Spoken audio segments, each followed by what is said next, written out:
You probably have at least one of these in your pantry right now. And if you do, you've been paying for something that the people who made it would struggle to defend with a straight face. I'm not talking about bad taste. I'm talking about products that use the word chocolate on the front of the package, while quietly burying the truth in the ingredient list on the back. A third-party analysis of the best-selling chocolate brands in the United States found that the majority of them contain more vegetable fat, sugar, and artificial flavoring than actual cocoa. Not a fringe finding, a pattern. And once you see the names behind those patterns, you will not be able to unsee them. I've spent years going through ingredient labels, FDA standard of identity filings, and independent lab reports, so you don't have to. What I keep finding in the chocolate aisle is one of the most consistent examples of label deception in the entire supermarket. The gap between what the packaging promises and what the ingredient list actually delivers is, in some cases, almost impressive in its audacity. Today we're going through 11 brands you should stop buying and 5 that are genuinely worth your money and your trust. We'll start with the 11, ranked from bad to worse, and we'll finish with the 5 good ones, ranked up to the best one I've found at a mainstream price point. If you're new here, hit subscribe now so you don't miss the follow-up videos in this series. Let's get into it. Brand number 11. Hershey's Milk Chocolate. This is the one almost everyone grows up with, which is exactly why it deserves to be on this list and not off it. The baseline Hershey's Milk Chocolate bar lists sugar as its first ingredient. Not cocoa, not milk, not cacao butter. Sugar. What follows is a combination of cocoa butter, chocolate, non-fat milk, milk fat, lactose, soy lecithin, and PGPR. That last one, polyglycerol polyretinoleate, is a synthetic emulsifier derived from castor oil that Hershey's uses as a partial replacement for cocoa butter because cocoa butter is expensive and PGPR is not. The FDA does permit its use, but its presence in a bar, presented as real milk chocolate, is worth naming directly. The cocoa content in the standard Hershey's bar sits at a level that technically meets the FDA's minimum threshold for the milk chocolate label, which is 11% chocolate liquor. 11%! That is the floor, and Hershey's hugs it. You're paying for nostalgia and a very efficient use of cheap inputs. That's the honest summary. If you thought that one was bad, the next one takes it further. Brand number 10. Nestle Crunch. The Crunch bar markets itself on texture and fun, and it delivers on neither if you read the label. The ingredients list sugar first, followed by partially defatted cocoa, vegetable oil, and a supporting cast of artificial flavors. Partially defatted cocoa is a phrase worth pausing on. It means the natural cocoa butter, which is responsible for nerve mirth melt and the depth of flavor you associate with real chocolate, has been mechanically removed. What's left is a lower-fat cocoa powder substituted with cheaper vegetable oil. The result is a product that technically contains cocoa but has been processed to remove what makes cocoa valuable. Independent analysis has shown that bars using partially defatted cocoa with vegetable oil substitution deliver measurably less of the naturally occurring compounds found in minimally processed cacao. The Crunch bar leans into the crispiness of the rice to distract from the thinness of the chocolate itself. It's a reasonable strategy, commercially. As a chocolate product, it's a shortcut, dressed up as a feature. Ever wonder why this one costs twice as much for half the ingredients? Brand number 9. Cadbury Dairy Milk, US version. Here is where geography matters enormously, and most American consumers don't know this. The Cadbury Dairy Milk bar sold in the United States is manufactured under license by Hershey's, and it is a fundamentally different product from the one sold in the United Kingdom. The US version lists sugar first, the UK version lists whole milk first. More critically, the US Cadbury Dairy Milk contains PGPR, just like the base Hershey's bar, and uses a cocoa content formulation that is noticeably lower in milk fat percentage than the original British recipe. Consumer comparisons and food journalism investigations have documented this difference extensively, and the taste gap is not subtle. What you're buying when you pick up a Cadbury bar at an American checkout counter is Hershey's chocolate in Cadbury packaging, with Cadbury's reputation doing the work that the ingredients are not. This next one doesn't even try to look premium, and that's what makes it worse. Brand number 8. Palmer Chocolate. You've seen Palmer products at every holiday display, every Easter basket section, every Valentine's Day end cap. The foil-wrapped coins, the molded bunnies, the seasonal shapes. And if you look at the front of any of these products, you will notice that many of them do not say chocolate. They say chocolatey, or chocolate-flavored, or cocoa candy. That is not accidental, and it is not fine print. The FDA standard of identity for chocolate requires a specific minimum of cocoa butter and chocolate liquor. When a manufacturer uses the word chocolatey instead of chocolate, it is because the product does not legally qualify as chocolate. Palmer products frequently list sugar first, followed by palm kernel oil, cocoa powder, and artificial flavor. Palm kernel oil is used in place of cocoa butter because it is significantly cheaper and more shelf-stable. The result is a product that mimics the appearance of chocolate at a price point that only works if you remove the ingredient that makes chocolate chocolate. Palmer relies on seasonal impulse purchasing and low price to move volume. The label tells you everything you need to know, and most people never read it. Brand number 7. Mars Milk Chocolate. Mars as a corporation produces some of the highest volume chocolate-adjacent confectionery in the world, and the base milk chocolate formulation in their standard bars follows a pattern we've already seen on this list, but Mars executes it with a particular efficiency. Sugar leads the ingredient list. The chocolate content is present, but modest. The fat blend includes both cocoa butter and palm fat, which is an industry practice that reduces cost while maintaining a workable melt texture. Where Mars stands out on this list is in its flavoring approach. Independent testing has found that standard Mars milk chocolate bars contain artificial vanilla flavoring listed as vanillin, a synthetic compound produced from wood pulp byproducts or petrochemical sources used in place of natural vanilla extract. Vanillin is cheaper by a factor that makes it economically rational at Mars's production scale. The FDA permits it. But a bar presenting itself as a premium milk chocolate experience that uses synthetic wood pulp vanilla in place of real vanilla is telling you something important about where its priorities sit. Brand number 6.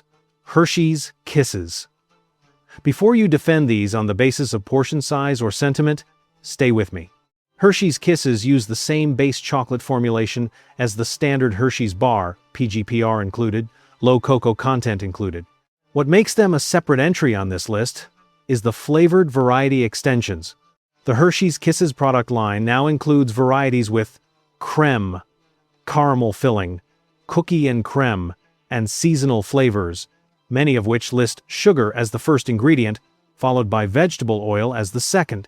In some of the white and specialty varieties, cocoa is absent from the top 5 ingredients entirely.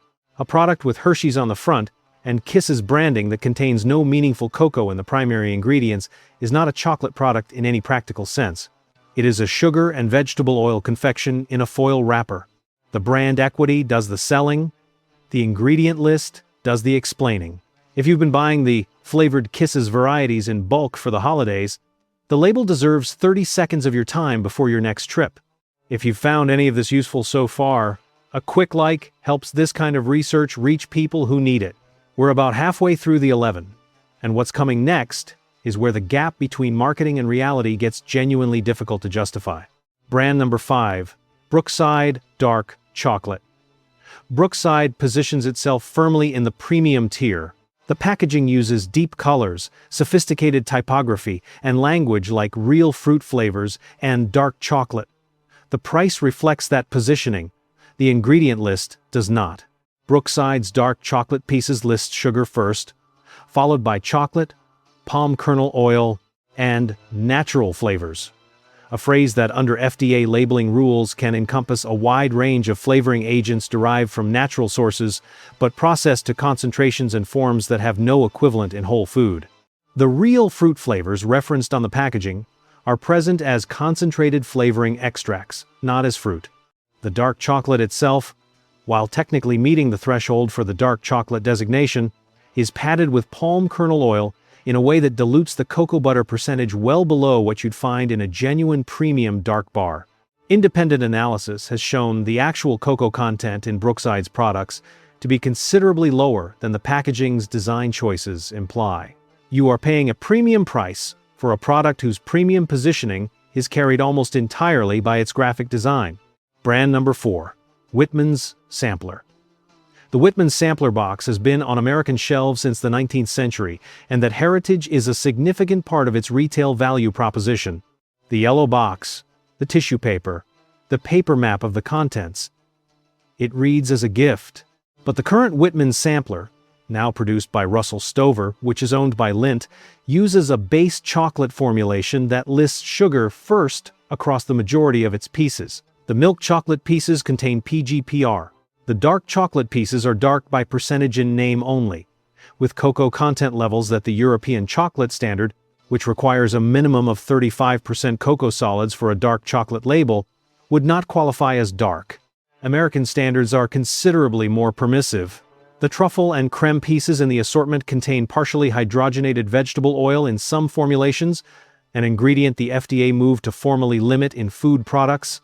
Whether your specific box contains a formulation with partially hydrogenated oil depends on production date and regional distribution.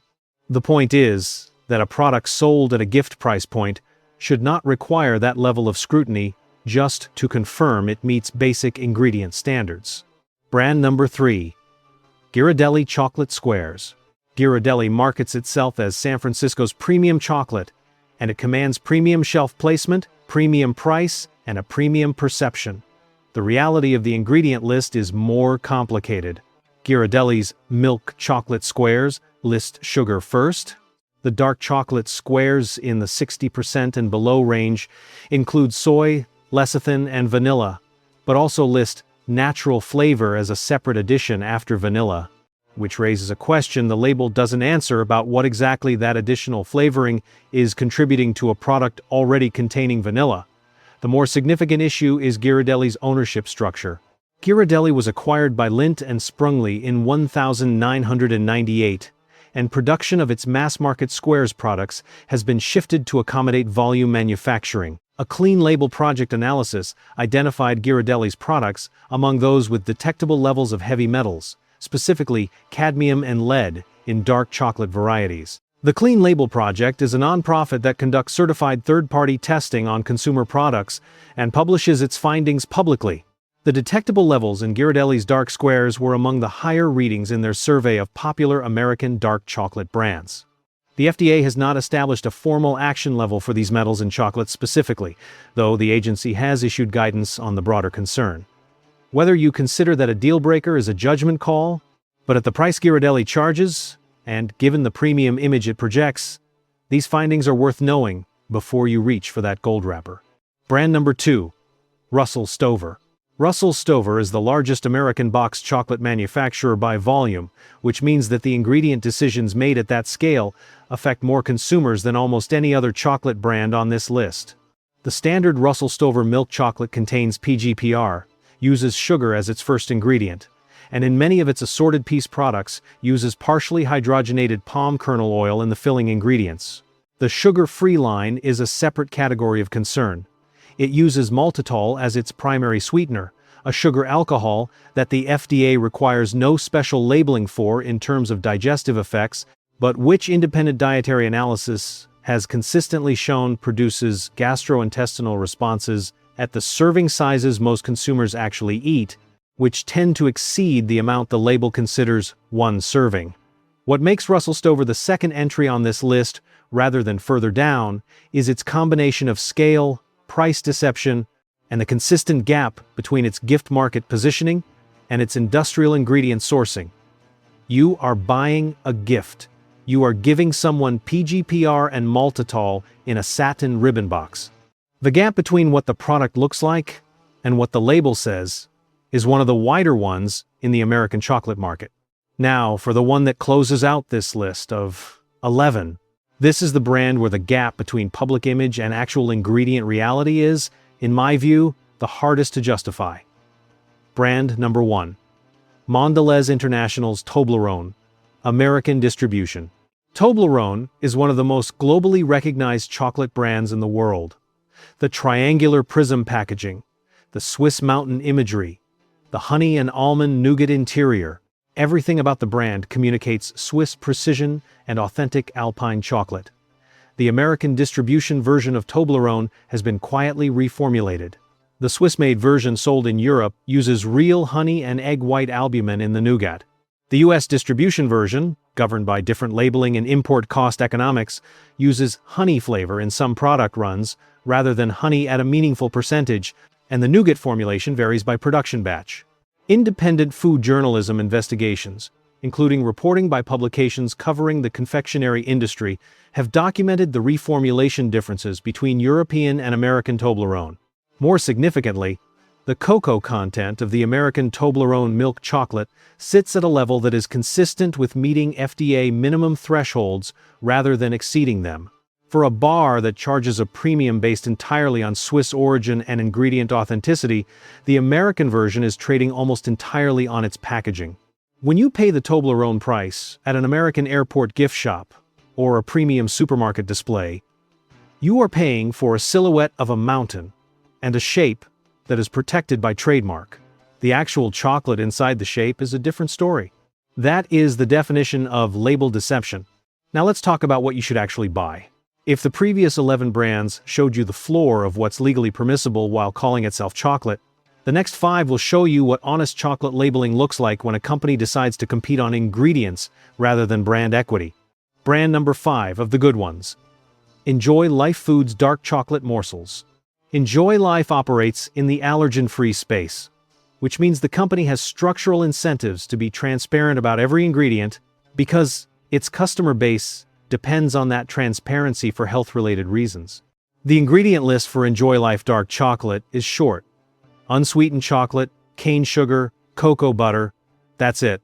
No soy lecithin, no PGPR, no vanillin, no natural flavor doing unspecified work. The cocoa content delivers a 69% cacao level on the standard morsel product.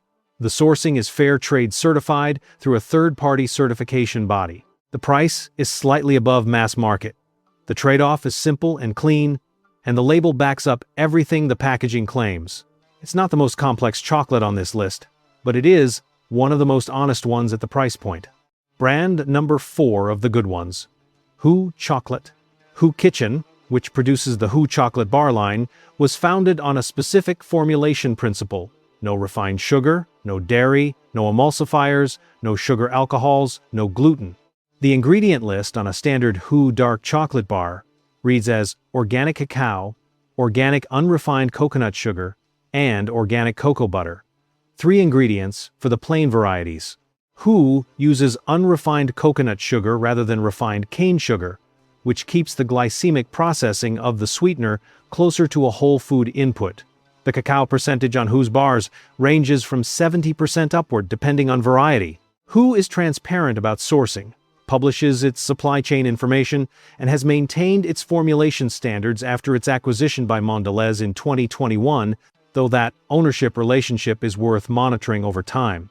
At the current formulation, Who delivers what it promises, and the label is one of the cleanest you will find in a widely available American chocolate bar.